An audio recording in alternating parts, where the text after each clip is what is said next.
السلام عليكم ورحمة الله تعالى وبركاته. بسم الله الرحمن الرحيم.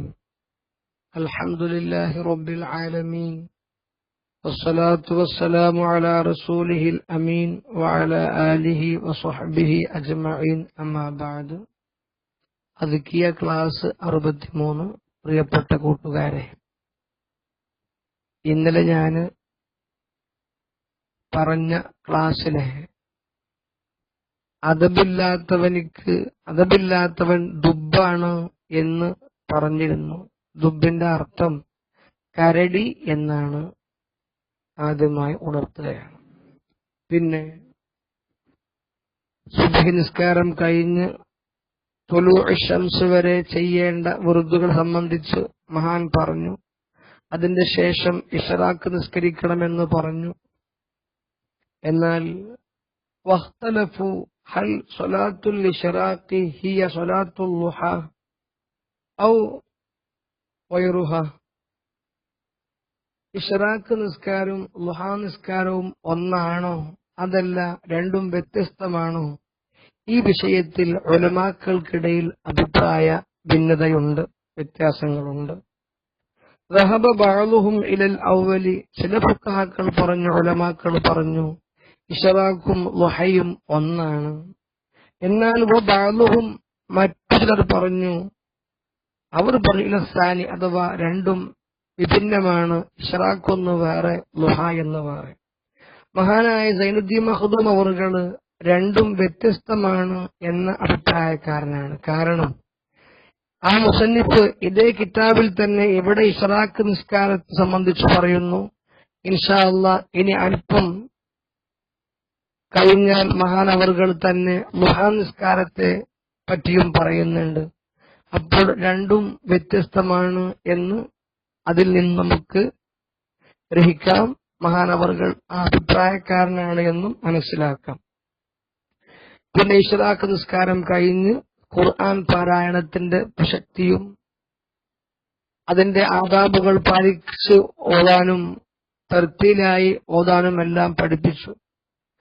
അതിനെക്കുറിച്ച് ഇൻഷാ അല്ലാഹ് നമുക്ക് അല്പം പറയാം. മഹാനായ സയ്യിദ്ന അലി റളിയല്ലാഹു അൻഹു പറഞ്ഞു, കർമ്മശാസ്ത്രം അറിയാത്തവൻ, ആ അറിയാത്തവന്റെ നിസ്കാരത്തില് അവന്റെ ആരാധനകളിൽ ഖൈറില്ല എന്ന്. അതുപോലെ അർത്ഥം ചിന്തിക്കാതെ അർത്ഥം ഓർക്കാത്ത ഖുർആൻ പാരായണത്തിനും പ്രസക്തി കുറവാണ് എന്ന് മഹാനവറുകൾ പറഞ്ഞു. ഏതായാലും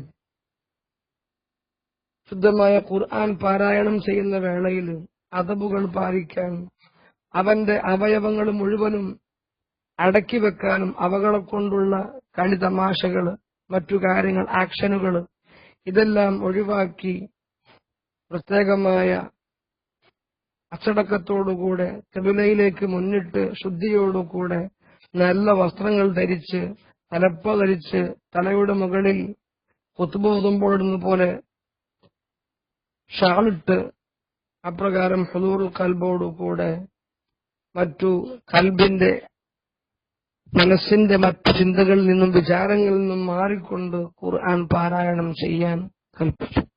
നാം ചിന്തിക്കുക, ഇങ്ങനെയൊക്കെ നാം ഖുർആൻ പാരായണം ചെയ്യുകയാണെങ്കിൽ നമ്മളും സൂഫിയാക്കളൊക്കെ ആകും. പക്ഷെ നമ്മളൊക്കെ ഈ പറയുന്ന അതുപോലൊന്നും പാലിക്കാറില്ല. നമ്മളൊക്കെ എന്ന് പറയുമ്പോൾ ആരും തെറ്റിദ്ധരിക്കരുത്. അൽഹംദുലില്ലാഹ് വലിയ വലിയ മഹാന്മാരൊക്കെ ഉണ്ടാകും. അല്ല, അധികരിച്ചു ആളുകളും ഇപ്രകാരം ഖുർആൻ പാരായണം ചെയ്യുമ്പോൾ മൊബൈല് ഓണാക്കുന്നു, അതില് മെസ്സേജ് വിടുന്നു. ഇങ്ങനെ കൈകളെ കൊണ്ടും കാലുകളെ കൊണ്ടും മനസ്സുകളെ കൊണ്ടും വ്യത്യസ്തങ്ങളായ ജോലിയിലായി നാവ് കൊണ്ട് മാത്രം ഖുർആൻ പാരായണം ചെയ്യുന്ന പലരെയും നമുക്ക് കാണാൻ സാധിക്കും. അതൊക്കെ ഒഴിവാക്കുമ്പോഴാണ് യഥാർത്ഥ അദബ് പാലിക്കാൻ സാധിക്കുക. അല്ലാഹു അത്തരണത്തില് അതുപോലെ നമുക്ക് എല്ലാവർക്കും തൗഫീഖ് നൽകി അനുഗ്രഹിക്കുമാറാവട്ടെ. ആരും വെറുപ്പ് വിചാരിക്കരുത്. പിന്നെ മഹാന്മാര് പറയുന്നുണ്ട്, ഞാൻ അള്ളാഹുവിനിക്ക് ഓതിക്കെടുക്കുകയാണ്, എന്റെ ഓത്ത് അള്ളാഹു ശ്രദ്ധിക്കുന്നുണ്ട്, നോക്കുന്നുണ്ട്, കേൾക്കുന്നുണ്ട്. അല്ലെങ്കിൽ അള്ളാഹു അവനോടുകൂടെ ആ ഖുർആൻ പാരായണ വേളയിൽ സംസാരിക്കുന്നുണ്ട്. കാരണം ഖുർആൻ അള്ളാഹുവിന്റെ കലാമാണല്ലോ. ആ കലാമ ആയ ഖുർആൻ ഓതുന്ന വേളയിൽ അള്ളാഹു എന്നോടിപ്പോൾ ആ വിഷയങ്ങളൊക്കെ സംസാരിക്കുകയാണ്, എന്നോട് അവൻ മുനാജാത്ത് നടത്തുകയാണ്, ഞാൻ അവനോട് മുനാജാത്ത് നടത്തുകയാണ് എന്നുള്ള ചിന്തകളൊക്കെ ഖുർആൻ പാരായണം ഓതുന്ന വേളയിൽ ഉണ്ടാകണമെന്നും നിബിധങ്ങൾ പഠിപ്പിച്ചു. ഇഖ്റഉൽ ഖുർആന വബ്കൂ വഇല്ലം തുബ്കൂ ഫതബാക്കൂ. നിങ്ങൾ ഖുർആൻ പാരായണം ചെയ്യുമ്പോൾ അർത്ഥം ചിന്തിച്ചുകൊണ്ട് കരയണം. നിങ്ങൾ കരയുന്നില്ലെങ്കിൽ, കരച്ചിൽ വരുന്നില്ലെങ്കിൽ നിങ്ങൾ അഭിനയിച്ചുകൊണ്ടെങ്കിലും കരയണം എന്ന് റമദാനിക്ക് പറയാൻ പറ്റിയ മാറ്ററുകളാണ് നോക്കട്ടോ. ഏതായാലും ഖുർആൻ പാരായണത്തിന്റെ പ്രസക്തി പറയുമ്പോൾ എന്നൊക്കെ പറഞ്ഞു കൊടുക്കാൻ പറ്റും. മറ്റൊന്ന്, ഖുർആൻ പാരായണത്തിൽ തെർത്തീല് പാലിക്കാനാണ്. നാം ഇന്നലെ പറഞ്ഞു, അക്ഷരങ്ങൾ മഖ്റജുകൾ പാലിച്ചുകൊണ്ട് കെലിമത്തുകൾ, ആ കെലിമത്തുകളുടെ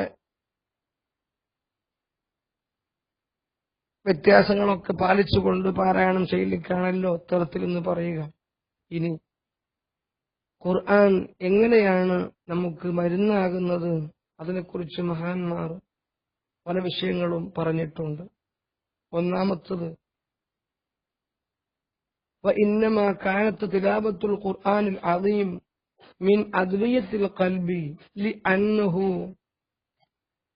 ينشرح بها ويستنير ويحصل له الخشية.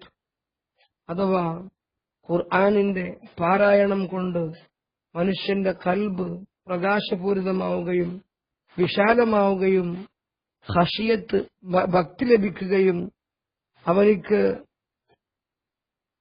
ടെൻഷൻ ഉണ്ടാവുകയൊക്കെ ചെയ്യും.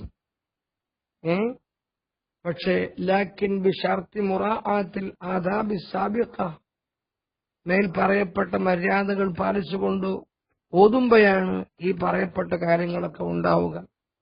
മഹാനായ ഹസനുൽ ബസ്രി റഹ്മത്തുള്ളാഹി തങ്ങൾ പറയുകയാണ്, വല്ലാഹി, അല്ലാഹുവാണ് സത്യം, മാ അസ്ബഹൽ യൗമ അബ്ദുൻ യത്ലുൽ ഖുർആന യുഅ്മിനു ബിഹി ഇല്ലാ വകസറ ഹുസ്നുഹു വഖല്ല ഫറഹുഹു വകസറ ബുകാഉഹു വഖല്ല ളഹ്കുഹു വകസറ നസ്ബുഹു വശുഗ്ലുഹു വഖല്ലത് റാഹത്തുഹു വബതാലത്തുഹു. ഒരടിമ സുബഹി സമയത്ത്, പ്രഭാത സമയത്ത് വിശുദ്ധമായ ഖുർആൻ പാരായണം ചെയ്തു. ആ ഖുർആനിലുള്ള പരിപൂർണ വിശ്വാസപ്രകാരം യഥാർത്ഥ വിശ്വാസിയായിക്കൊണ്ട്, പൂർണ്ണ വിശ്വാസമുള്ളവനായിക്കൊണ്ട് ഖുർആൻ പാരായണം ചെയ്താൽ ഉറപ്പാണ് അവനിക്ക് ടെൻഷൻ കൂടും, അവന്റെ സന്തോഷങ്ങൾ കുറയും, അവന്റെ കരച്ചിൽ കൂടും, അവന്റെ ചിരി ചുരുങ്ങും, അവനിക്ക് ആഖിറത്തെക്കുറിച്ചുള്ളതായ ജോലികളും ആഖിറത്തിന് വേണ്ടിയുള്ള പ്രവർത്തനങ്ങളും അതിനുവേണ്ടി ഒരുക്കവും ഉണ്ടാകും. പിന്നെയോ വഖല്ലത്ത് റാഹത്തുഹു ബതാലത്തുഹു, അവന്റെ ഭൗതികമായിട്ടുള്ള റാഹത്തുകളെല്ലാം നീങ്ങിപ്പോവുകയും അവന്റെ ഭൗതികമായിട്ടുള്ള എല്ലാ ബതാലത്തുകളും വേണ്ടാത്തരങ്ങളും അവന്റെ ഉപകാരമില്ലാത്ത മറ്റുള്ള എല്ലാ പ്രവർത്തനങ്ങളും ആ ഖുർആൻ പാരായണത്തിന്റെ ബർക്കത്ത് കൊണ്ട് അവർക്ക് ചുരുങ്ങിക്കൊണ്ടിരിക്കും എന്ന് മഹാനായ ഹസനുൽ ബസ്രി റഹ്മത്തുള്ളാഹി തങ്ങൾ പറയുകയാണ്. മഹാനായ വഹ്ബ് ബിനുൽ വർദി എന്നവർ പറയുക, നളർനാ ഫീ ഹാദിഹിൽ അഹാദീസി വൽ മവാഇദി, ഖുർആൻ പാരായണ സംബന്ധിച്ചുള്ള ശുദ്ധമായ ഹദീസുകളും മഹാന്മാരുടെ വാദുകളും ഞങ്ങൾ പരിശോധിച്ചു. ഫലം നജിദ് ഷൈഅൻ അറഖലിൽ ഖുലൂബി വല അശദ്ദ ഇസ്തിജ്ലാലൻ ലിൽ ഹസനി മിൻ ഖിറാഅത്തിൽ ഖുർആനി. ഞങ്ങൾ കണ്ട ഹദീസുകളുടെ കൂട്ടത്തിലും ഞങ്ങൾ കേട്ട വാദുകളുടെ കൂട്ടത്തിലും ഞങ്ങളുടെ കൽബിലേക്ക് ഏറ്റവും റിക്കറ്റുണ്ടാക്കുന്ന വിഷയം ആ പരിശുദ്ധമായ ഖുർആൻ പാരായണം ചെയ്യുക എന്ന ആ മഹത്തായ കർമ്മമാണ്. കൽബിനെ റിക്കത്തുള്ള, മമതയുള്ള, അലിവുള്ള അവസ്ഥയിലേക്ക് മാറ്റാൻ ഏറ്റവും പര്യാപ്തമായത് എന്ന് ഞങ്ങൾക്ക് ബോധ്യപ്പെട്ടു. ഇനി എങ്ങനെയാണ് വയറ് കാലിയാക്കൽ അഥവാ വിശപ്പ് സഹിക്കൽ മുഖേന കൽബിന് രോഗം മാറാൻ എങ്ങനെയാണ്, അതും മഹാന്മാർ പറയുന്നുണ്ട്. لأن فيه راحة القلب والسلامة من الطغيان والبطر وخفة البدن للعبادات ودفع الأمراض. അഥവാ വിശപ്പ് മുഖേന അവന്റെ കൽബിനിക്ക് റാഹത്ത് വരുന്നു, വേണ്ടാത്തതിൽ നിന്നൊക്കെ അവനിക്ക് സലാമത്ത് ലഭിക്കുന്നു, അവന്റെ ശരീരം ആരാധനാ കർമ്മങ്ങൾ ചെയ്യാനുള്ള കഴിവ്, അതിനുള്ള പക്വതയിലേക്ക്, അതിനുള്ള അവസ്ഥയിലേക്ക് അവന്റെ ശരീരം മാറിക്കൊണ്ടിരിക്കുന്നു. ഈ രൂപത്തിൽ ഒരുപാട് ഉപകാരം മാത്രവുമല്ല, ഭക്ഷണം കഴിക്കാൻ ഉണ്ടാകുന്ന ഒരുപാട് രോഗങ്ങള്, ഒരു നേരം കഴിക്കുന്നവൻ യോഗി, ഇരുനേരം കഴിക്കുന്നവൻ ഭോഗി, മൂന്നേരം കഴിക്കുന്നവൻ രോഗി എന്ന് ഒരു വൈദ്യൻ പറയുകയുണ്ടായിട്ടുണ്ട്. ഒരു നേരം ഭക്ഷണം കഴിക്കുന്നവൻ യോഗിയാണ്, അവൻ എല്ലാ യോഗാസനകളും അറിയുന്ന ഒരു യഥാർത്ഥ ആരോഗ്യമുള്ളവനാണ്. ഇരുനേരം ഭക്ഷണം കഴിക്കുന്നവൻ ഭോഗിയാണ്, അവൻ തിന്നാൻ ജീവിക്കുന്നവനാണ്. എന്നാൽ അതിനേക്കാൾ അപ്പുറം ഭക്ഷണം കഴിക്കുന്നവൻ രോഗിയാണ്. ഇന്ന് നമുക്ക് എല്ലാവർക്കുമുള്ള അവസ്ഥ അതാണ്. എല്ലാ രോഗത്തിന്റെയും അടിസ്ഥാനം ഭക്ഷണമാണ്, ഭക്ഷണം അധികരിച്ച് കഴിക്കലാണ്. അപ്പോൾ ഭക്ഷണം കുറക്കൽ മുഖേന രോഗത്തിൽ നിന്നും രക്ഷ പ്രാപിക്കാൻ സാധിക്കുന്നു.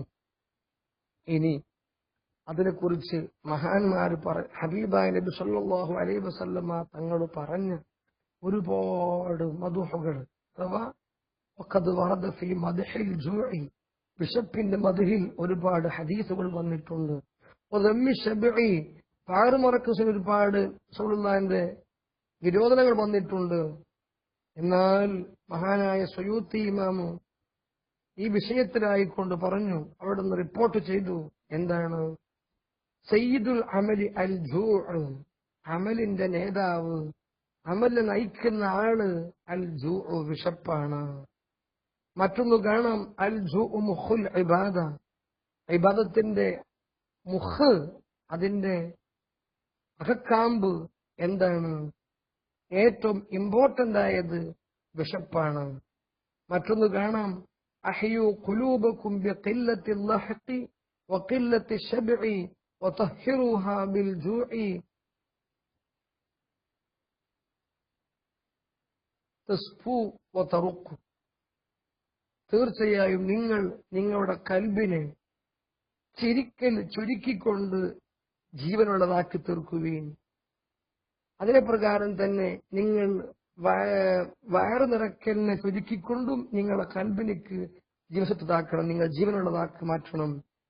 എന്നാലോ വതഹ്ഹിറുഹ, ആ കൽബിനെ നിങ്ങൾ വൃത്തിയാക്കണം, ബിൽ ജൂഇ, വിശപ്പ് കൊണ്ട്.